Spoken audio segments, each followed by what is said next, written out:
Okay, thank you very much. It's an honor to be with Governor Phil Murphy, a wonderful state known as New Jersey. I spent a lot of time in New Jersey. It's a beautiful state. People don't realize how dense it is, right, Phil? That's right. They keep saying, I guess you're number 2, and I've even heard number 1, Yeah, right? I think we're number 1. Nobody would think that about New Jersey, but it's a great place and a great state, and they have a wonderful man that's running it. He runs it with heart and with brains, and he's done a terrific job. We are together. We are working closely. I think somebody said we got you more ventilators maybe than any other state, which surprised me also. Yep. But you've used them well. Thank you. And your numbers are headed in the right direction. And I just want to thank the governor and his very capable people. The relationship's been a very good one. And we're working very hard with New Jersey. We're working hard with everybody, but we're working hard with this governor. He's one of the governors that's really done a job. He stepped up to the plate. And he has, and he swung, and he's just, you're going to see the results very soon. So with that, I'd like to ask Phil, perhaps you'd like to say a few words. Yes, first of all, Mr. President, to you and your team, we're incredibly honored to be here. I thank you for the enormous help in our darkest hour of need. Ventilators, as you can see, PPE, testing sites.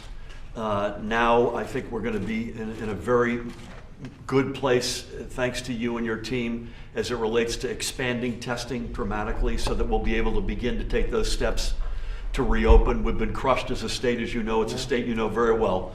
We have 6,770 fatalities, but the curves, thank God, are beginning to show promise, and we're beginning to take some baby steps on that road to reopen. In fact, we've announced that as of this weekend, our state, county parks, golf, under certain protocols, as of Saturday morning, will be able to be open again. Good. And that's a step on that road. Good. And again, we couldn't be making the progress we're making without you and your administration. And so to you and to your incredibly talented team with a very heavy dose of New Jersey blood on your team, including yourself, who knows the state extremely well, we thank you for everything. And again, financially, that's another topic. We've been crushed, and I appreciate your consideration on the financial side going forward as well. So thank you for everything. Thank you very much. And we have been helping on the hospitals, and your hospitals have been really under stress, to put it mildly, right? Amen. You know, you have some hospitals where you don't have such a big COVID problem, and they do what they do. In fact, they really could do a lot more because they weren't allowed to use the elective. Correct. And by not having the elective, all of a sudden they had such a different situation from you. No Of course, question. you had to use it for COVID, and it was a tremendous strain. You bet. So we're going to work with you on that. We have been, but we're going to be working with Thank you on you. that. I just want to thank you for the great job you've done. Thank you, Mr. President, and likewise, thank you for your partnership and leadership on this. It's meant an enormous amount in our state. Well, thank you very much. And, you know, I have to speak as president, but I also speak as somebody that is in New Jersey a lot. It's a great place. It's a beautiful state. People don't understand New Jersey quite, Yep. but it's a beautiful state, and it's great to have you as the governor. Thank you, Mr. President. Thank you Honored very to be much. with you, and this is a big deal for us. Thank you. Thank you very much. And by the way, he's a Democrat, so I'm getting myself in trouble, but that's okay. I have to tell the truth. He's something. So, any questions, Jim? Mr. President, your economic advisor, Kevin Hassett, said this morning that the unemployment rate could be around 19%. Yeah. Numbers we haven't seen since the Great Depression. What is your plan to get the country out of this ditch?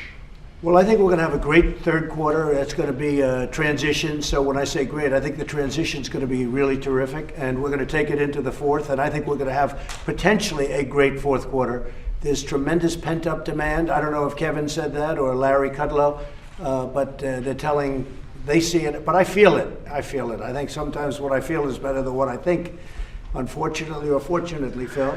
But I tell you what, I feel it. And I will say that I think next year is going to be a spectacular year in terms of growth, in terms of bringing our country back. I think we're going to have a really good year. We want to be where we were, and I think we can actually surpass where we were. And we were the strongest anywhere in the world. We were the best that we ever were, but we were the strongest anywhere in the world. But I view what we have now as obviously a period of here we are. It is what it is.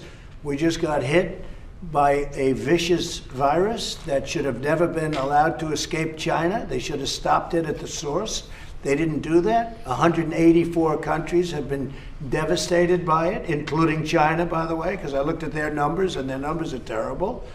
And it's just a very tough situation for the people of our country.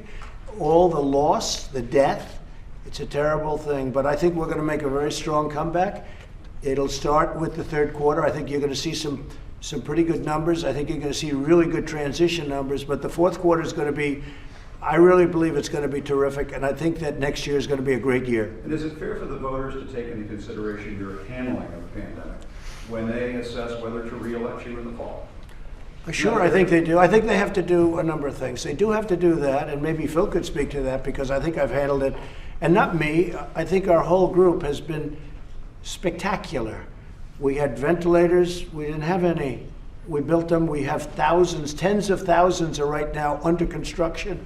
And we've given, as Phil said, you got, I think, more ventilators than anybody in the United States. New Jersey needed them very badly. Yep. And there was never a person that needed a ventilator that didn't get one in any state. Not one person that needed a ventilator. So we didn't say he didn't get a ventilator and somebody passed away, somebody didn't make it. Now we had a mask problem. Now we have so many masks, we don't know what to do with them. We had a big problem.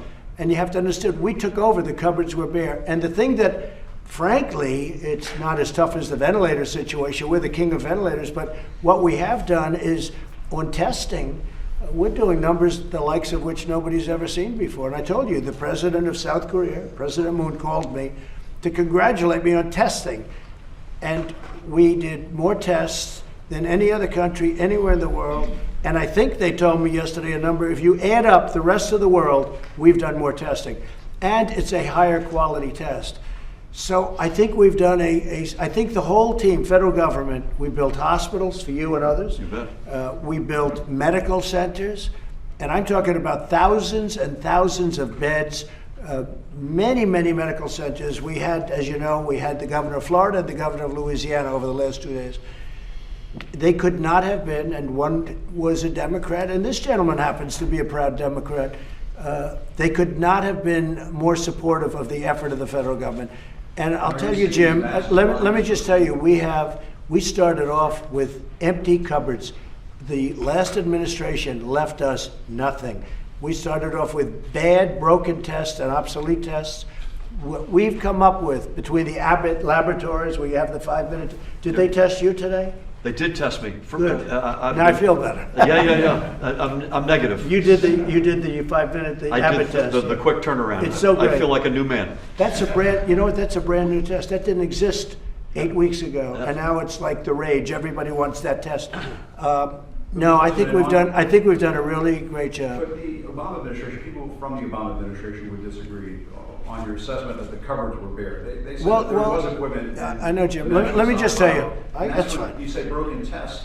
It's a new virus, so how could the test be broken? We had new test. Jim, we had broken tests. We had tests that were obsolete. We had tests that didn't take care of people. But here's what's very important. If you take a look at the swine flu, H1N1, or as Joe Biden would say, N1H1, but it's actually wrong. He didn't even know the name. Okay, H1N1, the swine flu. The Obama administration was a disaster. And they did polling on how did they do. And their polls were so negative, so bad. They did a very poor job. And they did a poor job on a lot of things. They did a poor job on our military. They did a poor job on our ammunition. When I got here, we had no ammunition. Just like we had no ammunition, we had very little medical too. So I think when you ask, how did we do?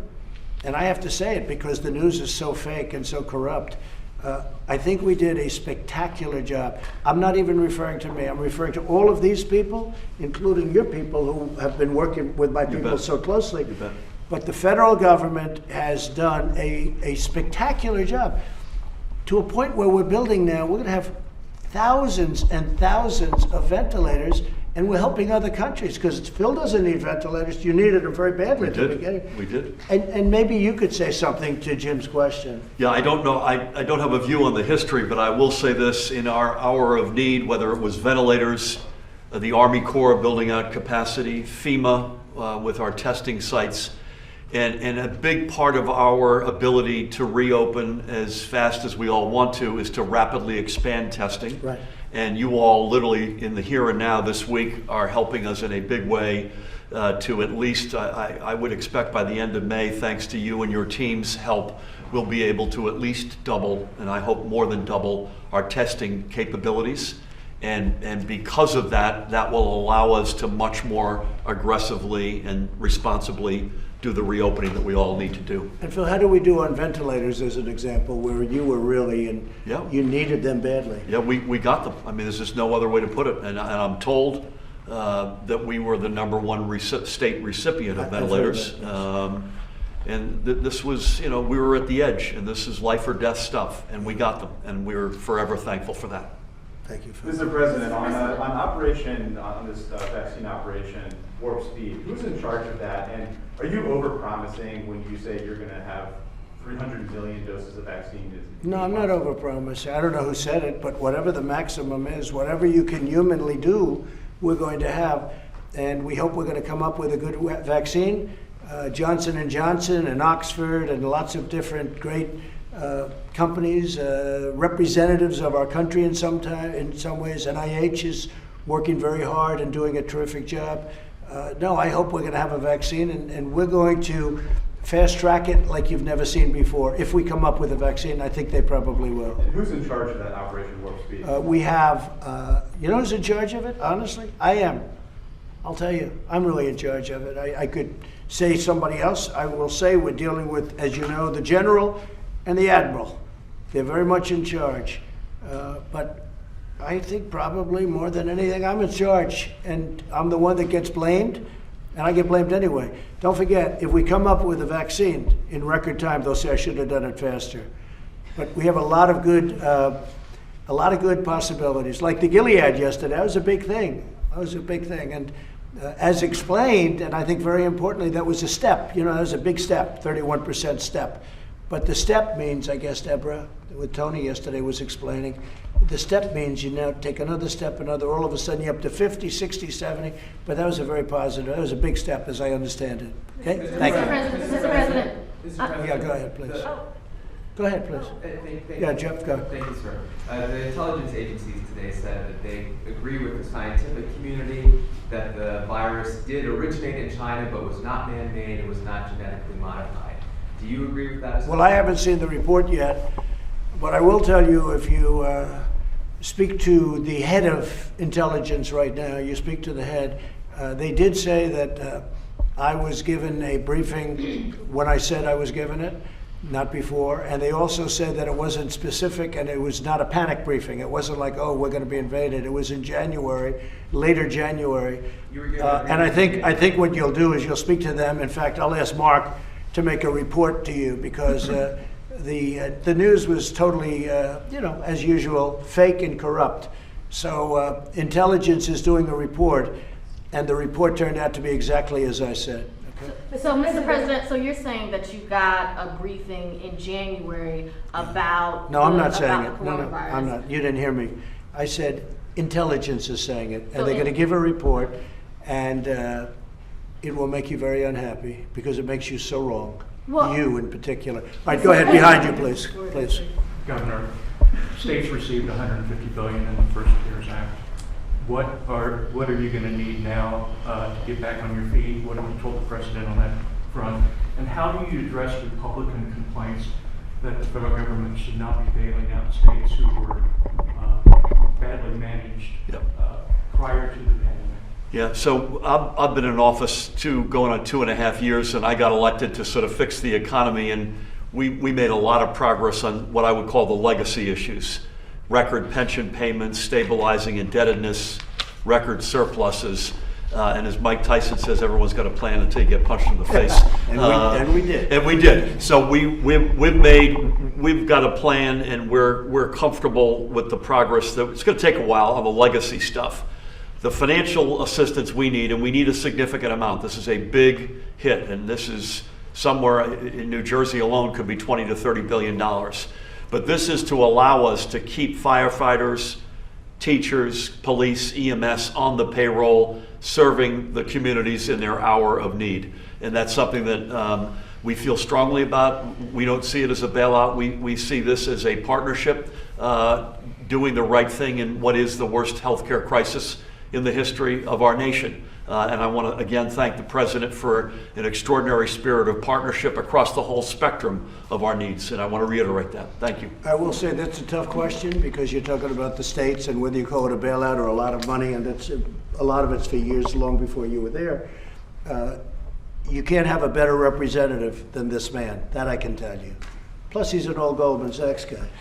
And what they don't know about him, he's done a great job, but he went through a big operation just before this happened. And that's a hell of a thing. Thank you, Mr. President. That was a Mr. big deal. President, Thank you, sir. Mr. President, are you worried about the food supply chain? No, breakdown? not at all. No, we solved that Especially in the problem. meat market. We solved that problem yesterday. I expect to see the supply chain as strong as ever, maybe stronger for certain reasons. We did something.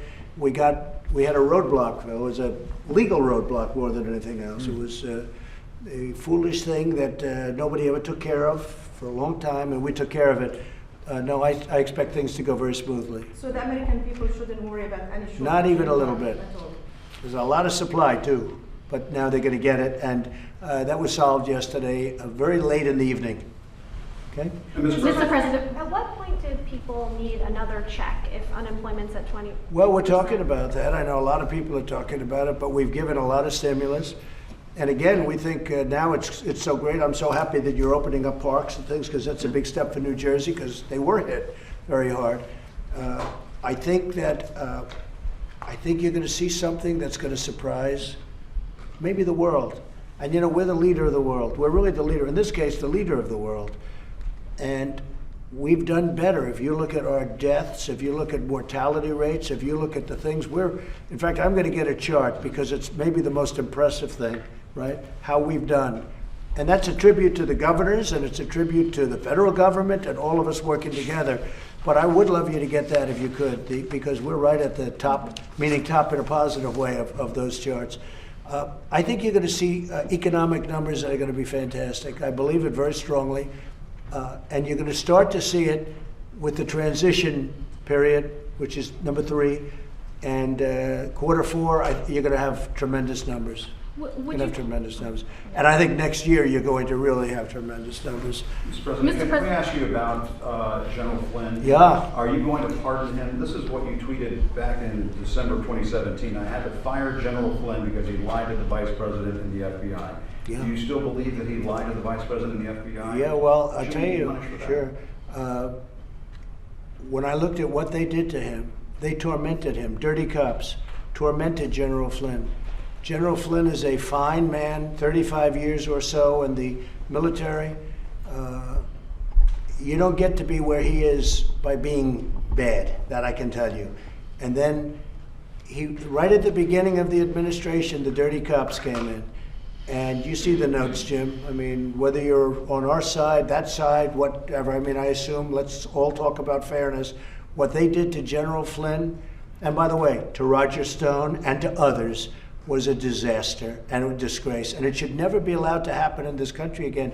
And what I really hoped, because CNN tormented him, in all fairness, I really hope to see, because they haven't been doing it, and I appreciate your question, I hope to see that CNN will not even apologize, which they should, but just cover it fairly, because he's in the process of being exonerated. If you look at those notes from yesterday, that was total exoneration. These were dirty, filthy cops at the top of the FBI, and you know the names better than I do, and they were dishonest people. Now we have to see what's going to happen, but General Flynn was treated like nobody should, and I'm not talking about generals, I'm saying like nobody in this country should be treated. So were you And they wrong to did it fire him right at the at time? the Why did you beginning. fire him at the They time? did it right, Jim, they did it right. Well, look at what they did to the guy.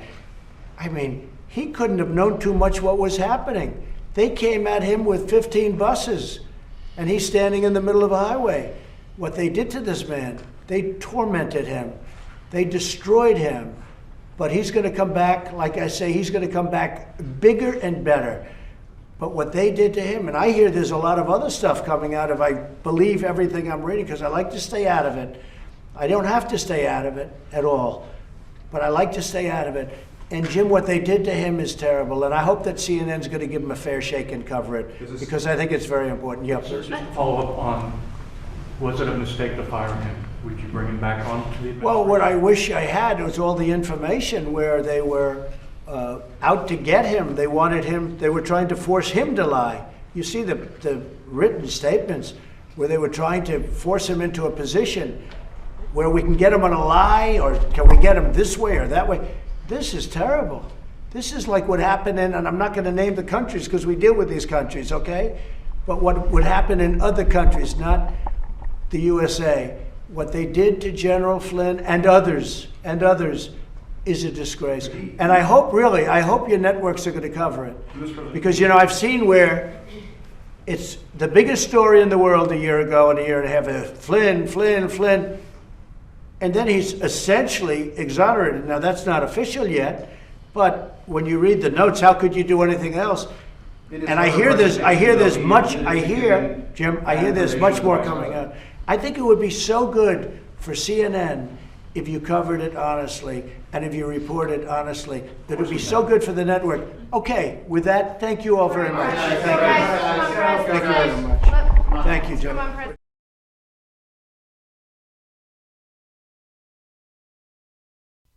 All right, folks, thank you so much for joining us here at Golden State Times. If you guys liked our coverage, make sure you give it a thumbs up and you share it on social media. If what you saw was useful and you liked it and you liked our coverage, make sure you subscribe and you click that notification bell.